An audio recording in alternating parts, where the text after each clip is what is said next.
So France are out, Netherlands are out, and if you are out of your wild card, you have no other option but to watch this video.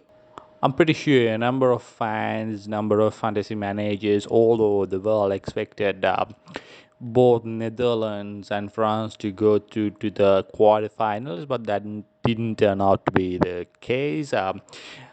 France, in particular, I mean, the tournament favorites, how on earth they got knocked out by Switzerland, it still remains to be doubt. I mean, all fair play to them. I mean, Switzerland played absolutely brilliantly. But now, so most of the managers had at least 3 or 4 players from Netherlands and France. So considerably, you're looking at least 6 or 7, maybe 8 players who are knocked out, but they still remain in your team. And without any wild card, you are in big trouble. So in this video, what we are trying to do is to tell you how to move forward from this absolutely horrific scenario.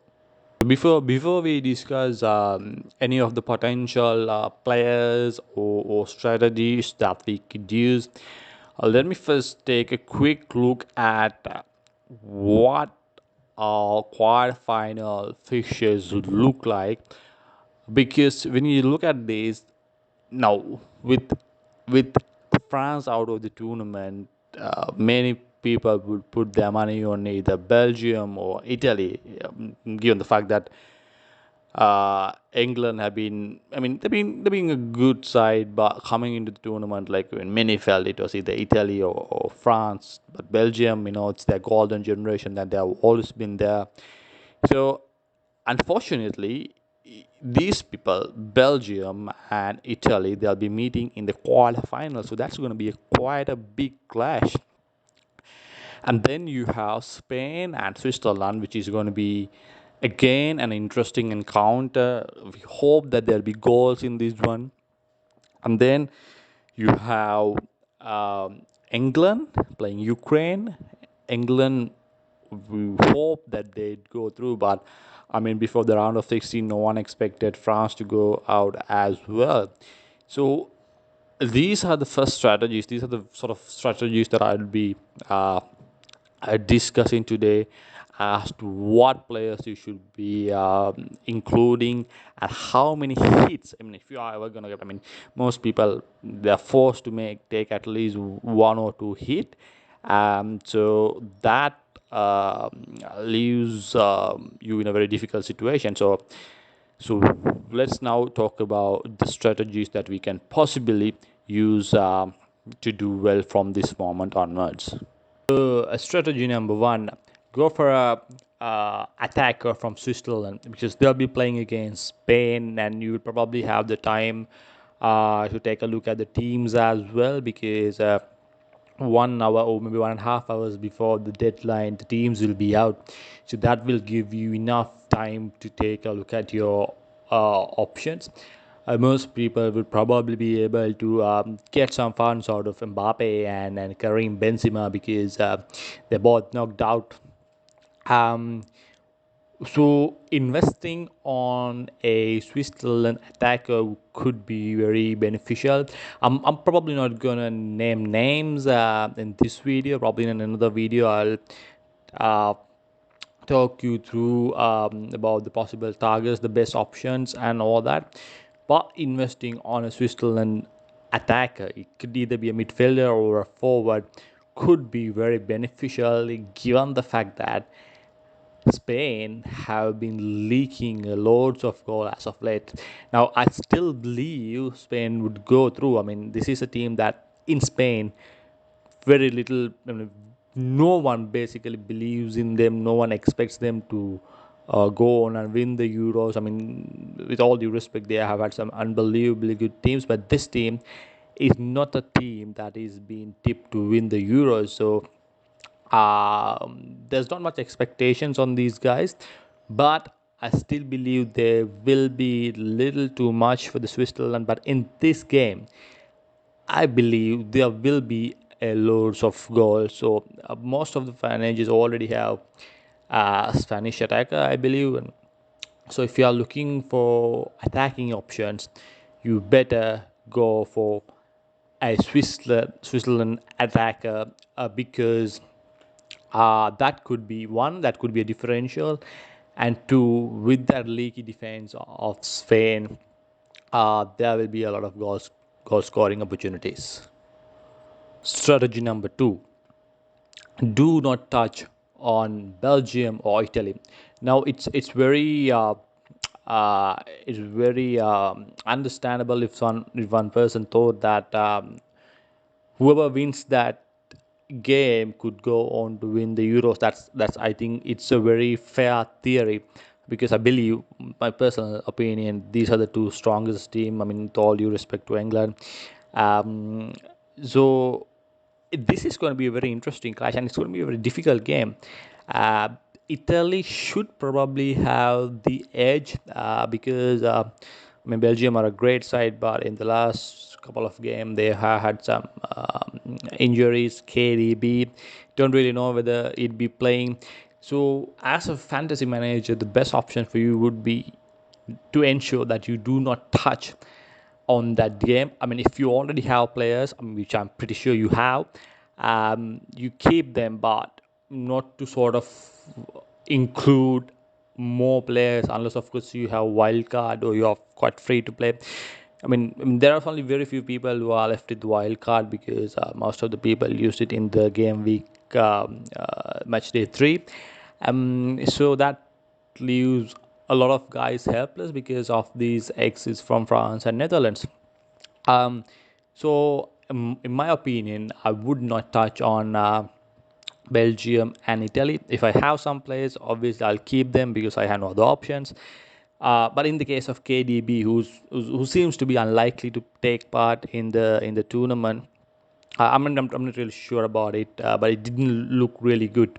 Hazard is the same, another injury concern.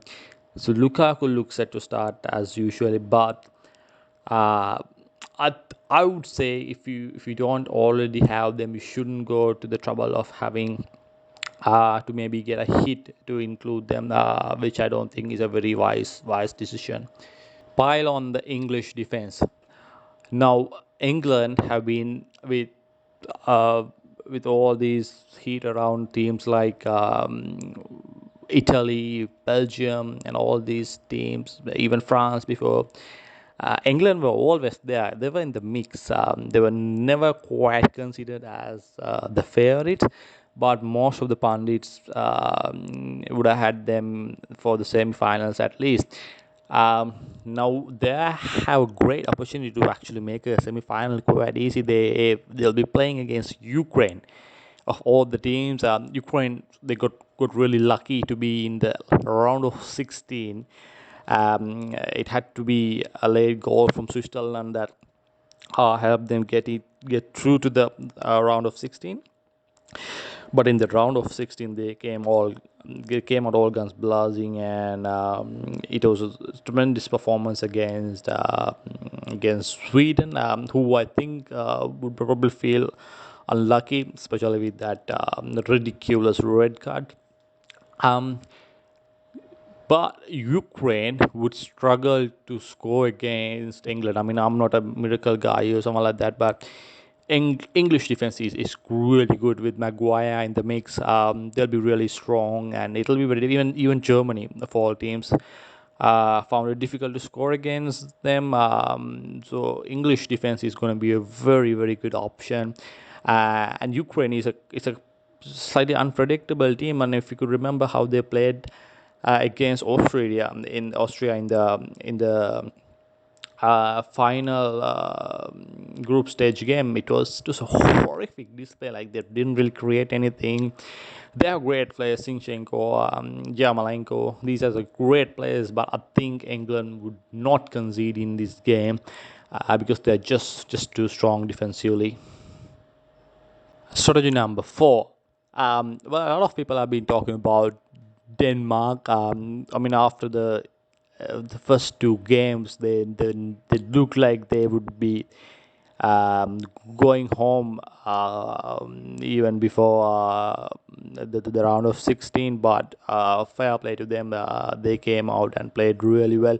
I mean, ever since that crazy game where they scored 4 games with a thunderball from Christians, and they've been they've been playing really well. Even in the last game, they were perfect. The way they passed the ball, and in terms of creating opportunities as well, and they look like the team who would go to the semi-finals. I mean, if you look at all these fixtures, England looks likely to win, but other 2 games, you never know with Italy, Belgium, you never know. It's difficult to predict. The same goes with Swiss and Spain. But this game, Denmark looked really good. I mean, this Ericsson was also a big loss, but how they have regrouped from that moment onward, it's quite unbelievable, and it has been a great turnaround for them. So I would say, uh, probably if you already have some players, maybe if you have 2 players, you should be fine. But I think one of the best options would be to invest on one defender and probably one attacker. It could either be a midfielder or a forward.